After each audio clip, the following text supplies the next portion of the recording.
Hospital जो ward number 14 में जो है, आज हम लोग का जो सरकारी हॉस्पिटल है, जो आपको ये जनसंख्या के आधार पे ये आपको अतिरिक्त प्राथमिक स्वास्थ्य केंद्र से आपको प्राथमिक स्वास्थ्य के कैटेगरी में आ चुका है। और मैंने मंचन केसरी जी माननीय विधायक हमारे जो है फरीदाबाद विधानसभा के, मैं उनको भी लेटर पैड में लिख करके दिया है और मैंने उन्होंने विधानसभा में उठाया भी है इस बात को, और उनका मेरे पास रिसीविंग भी है।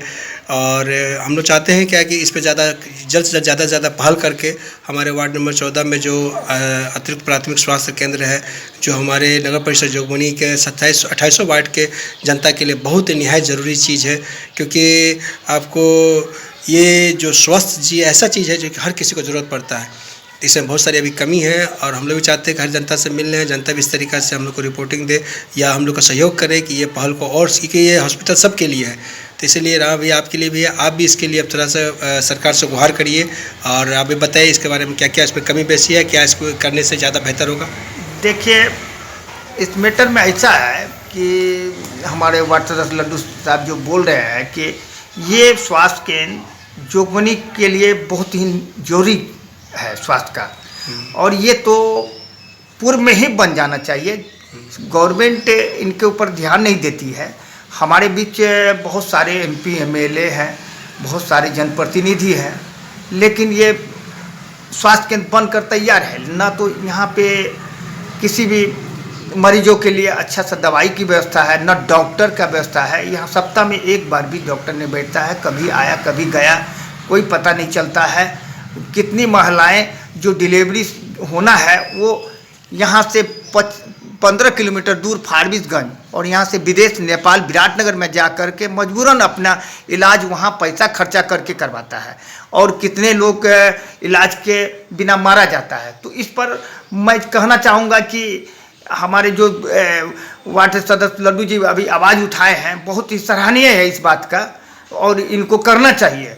और सभी लोगों को सहयोग इनको कर इन स्वास्थ्य केंद्र को एकदम बनाना चाहिए। रात्रि और दिन सेवा दोनों रखना चाहिए। और मैं चाहता हूं, अब मैं निवेदन करता हूं कि सभी लोग इसमें सहयोग दें और इस स्वास्थ्य केंद्र को, जोगबनी के स्वास्थ्य केंद्र को एकदम शुभारंभ करें और इनको दिन और रात्रि दोनों में सेवा प्रदान करें। इसमें एक भैया एक परेशानी और भी है, क्योंकि ये जो हमारी जो सरकारी हॉस्पिटल जो प्रेजेंट अभी है, जो अतिरिक्त प्राथमिक स्वास्थ्य केंद्र है, इसका जो आने का जो सुविधा है, उसके पास वहाँ जो पहुँचने का पब्लिक का जो सुविधा है बहुत ही दयनीय है। एक तो आपको पट्टी पार करके जाना पड़ता है और इनका जो रास्ता है बहुत दूर से है। हम लोगों ने चाहा है क्या कि आपको जो नेताजी चौक से सीधा इस रूट को हॉस्पिटल से जोड़ा जाए, जिसमें हमारे जो हमारे इस बीच जिसकी ज़मीन पड़ती हैं, जो जमींदार टाइप है, वो लोग भी अपना ज़मीन को दान देने के लिए तैयार है रोड के लिए। अगर रोड निकाला जाएगा तो वो भी तैयार। उन्होंने मेरी बात हुई है, जो जमींदार का जो पड़ता है ज़मीन, उन्होंने बोला है कि हम लोग भी सहयोग करेंगे, हम लोग भी देंगे। और रेलवे से जो मैंने एक आवेदन तैयार किया है, और बहुत जल्द हम लोग हो सकता है कि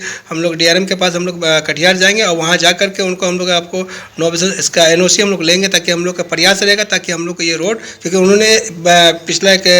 उन्होंने एक आश्वासन दिया था जब उन्होंने जोगबनी आए थे, तो आश्वासन दिए थे कि इस रोड को हम लोग पुनः यानी कि आपको इमली मतलब गुमटी तक हम लोग जोड़ेंगे, इसको पुनः यानी कि पिचिंग रोड बनाएंगे, जो नेताजी चौक से लेकर आपको हाजीगंज गुमटी तक हो जाएगा। अगर वो हो जाता है तो हमारे पास बहुत सारा सुविधा होगा। हाँ, बहुत अच्छा DRM से बहुत अच्छी बात है। बहुत अच्छा आप लोगों की आपकी सोच है। ऐसा है कि ये जो रोड है रेल लाइन के पश्चिम से हॉस्पिटल सटे हुए साहू धर्मशाला होते हुए नेता चौक से जो निकली है, ये साहू धर्मशाला तक बन चुका है लगभग। लेकिन साहू धर्मशाला के बाद कार्य में प्रगति नहीं हुई है। तो इसमें रेलवे और हमारा नगर पालिका के सहयोग से इस रोड को रेलवे ढाला दक्षिण मैसूर तक जोड़ा जाता है। जी। जोड़ा इसको जा सकता है और जोड़ने का प्रपोजल होना चाहिए। और ये अगर जुड़ जाती है तो ये सरकारी हॉस्पिटल और करीब सरकारी हाई स्कूल, सरकारी हाई स्कूल भी है बीच में, और इसमें 25 से लेकर 30 हज़ार की आबादी पड़ता है, जो कि इस रोड का अपने प्रयोग में लाएगा। तो ये बनना ही चाहिए। बहुत इसमें ये परेशानी की बात है कि लोगों को रेलवे लाइन टप के जाना पड़ता है, कभी भी रेल का दुर्घटना हो सकती है। दुर्घटना हुई है 4-5 दिन में करीब 15 गाड़ी रेल लाइन से यहाँ से गुजरती है अब। तो इसमें घटना होने की आशंका है। तो इसीलिए ये कार्य पहले ही होना चाहिए और इस पर एकदम सभी का निगाह होना चाहिए। और मैं रेल के पदाधिकारी से भी निवेदन करता हूं कि वो भी इस कार्य को थोड़ा अपने से छानबीन कर इस रोड को बनाने का कार्य करें। और हमारे चेयरमैन भिसी साहब से भी अनुरोध है कि कृपया आप इस पर आप ज़्यादा पहल करें, क्योंकि ये एक सार्वजनिक काम है। और जो हमारे जो वार्ड नंबर 14 जो पटरी के उस पार है, उसके बाद जो आपको जो वहाँ पर कम से कम 6 या 7 वार्ड है आपको पड़ता है, बहुत घनी आबादी है वहाँ पर। उस घनी आबादी को हम लोग को आए दिन हमेशा एक रिस्क लेकर के हम लोग को गुमटी पार करना पड़ता है। आए दिन एक्सीडेंट होता है, आए दिन कोई ट्रक अगर ट्रेन से हम टकरा के बच्चे करते हैं, बड़े बूढ़े करते हैं, गाड़ी को ठोकर लगता है, बहुत सारा ऐसा घटना हो चुका है। हम लोग बहुत ही परेशान हैं। कभी कभी तो वो अगर गुमटी गिर जाती है तो हम लोग को आधा 1 घंटा हम लोग को गुमटी में जाम में खड़ा रहना पड़ता है। एक पेशेंट भी आपका यानी कि उस हिसाब से एम्बुलेंस आया था, तो एम्बुलेंस के जरिए वो एम्बुलेंस भी मर नहीं कर सका था कि गुमटी बंद था, जाम बहुत ज़बरदस्त था। तो उस हिसाब से हम लोग चाह रहे हैं क्या है कि ये जो रोड अगर डायरेक्ट हो जाता तो जोगबनी का एक तरह से विकास भी होगा। और हमारे ख्याल से जोगबनी में जो आदमी का जो आज हम लोग जो जाम की वजह से या किसी वजह से हम लोग उधर से आराम से जा करके हम लोग अपना बाहर जा सकते हैं। एकदम सही बात है। ओवर ब्रिज का भी जरूरी है। ओवर ब्रिज तो बनना ही चाहिए। रेल लाइन के ऊपर से ओवर ब्रिज बनती है तो ये घटना घटने से लोग बच जाएगा। और जो इतनी मोटरसाइकिल या ट्रैक्टर वगैरह या वाहन ये सब एक्सीडेंट होता है, तो इसका एक कारण ये भी है ओवर ब्रिज का। ओवर ब्रिज अगर बनती है तो उस पर लोग अपने आप को रेल लाइन पार करके अपने घर को जा सकता है, अपने कार्य में जो जाना है उनको जा सकता है। और इसमें एक चीज़ और बहुत बड़ी चीज़ है सर कि हम ये जानना था भैया कि मान लीजिए अगर ये सरकारी हॉस्पिटल हमारे 24 आवर्स के लिए हम लोग यानी कि उस कैटेगरी में हम लोग आ चुके हैं। ऐसा नहीं है कि हम लोग सरकारी हॉस्पिटल को हम लोग मांग कर रहे हैं, हम लोग मांग नहीं कर रहे हैं। ये जो जोगबनी नगर परिषद का जो हम लोग अतिरिक्त प्राथमिक स्वास्थ्य केंद्र अभी है, वो जो एक जनसंख्या के आधार पर उसका एक कैटेगरी होता है। अगर ये जनसंख्या इतना अगर कैटेगरी अगर फेथफुल कर लेती है तो ऑटोमेटिक ये प्राथमिक स्वास्थ्य में कन्वर्ट हो जाएगी। ये हम लोग आज हम लोग बने हुए 1.5 साल हो गया है। ये 1.5 साल से पहले हमको लगता है 2 साल पहले ही ये जनसंख्या कंप्लीट हो गया, क्योंकि पहले ये जोगबनी नगर पंचायत था। जनसंख्या बढ़ा करके हम लोग का हो गया जोगबनी नगर परिषद हो गया। उस हिसाब से जब हम लोग यानी कि हम लोग का एक जगह को एक परिषद में कन्वर्ट हो सकता है, तो उस हिसाब से हम लोग के सरकारी हॉस्पिटल को हम लोग को प्राथमिक क्यों नहीं मिलेगा। हम हॉस्पिटल को 24 आवर्स की जब कैटेगरी में आ गए हैं, मुझे ये इसको तो 100% हम लोग को मिलना चाहिए। सौगात ये हम लोग का फैसिलिटी मिलना चाहिए। हम लोग सरकार से मांग कर रहे हैं। हमारी सरकार से नम्र निवेदन है कि इस पर थोड़ा सा गौर करके, इसको फिक्र करके पुनः जल्द से जल्द, बहुत जल्द यानी कि 24 आवर्स सेवा चालू करें, ताकि वहाँ से अगर वो चालू हो जाता है तो समझिए कि हमारे ख्याल से नगर परिषद के जितने भी अगर वो रोड भी चालू हो जाता है तो हमारे ख्याल से रोजगार का बहुत सारे गरीब आदमी का एक सहारा, एक बहुत बड़ा एक जरिया बन जाएगा।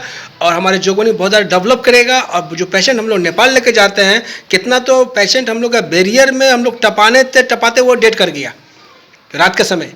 अब बैरियर खुलती नहीं है, अब बिना एम्बुलेंस के लेके जा नहीं सकते हैं आप, बहुत सारा परेशानी है।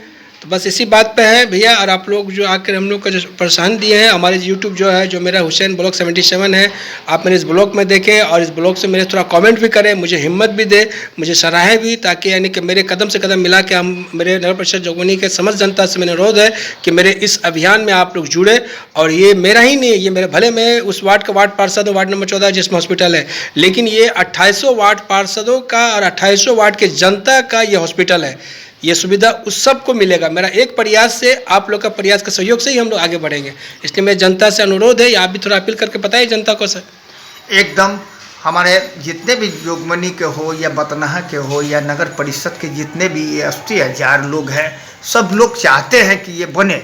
और ये सब लोगों का इसमें सहयोग होना चाहिए।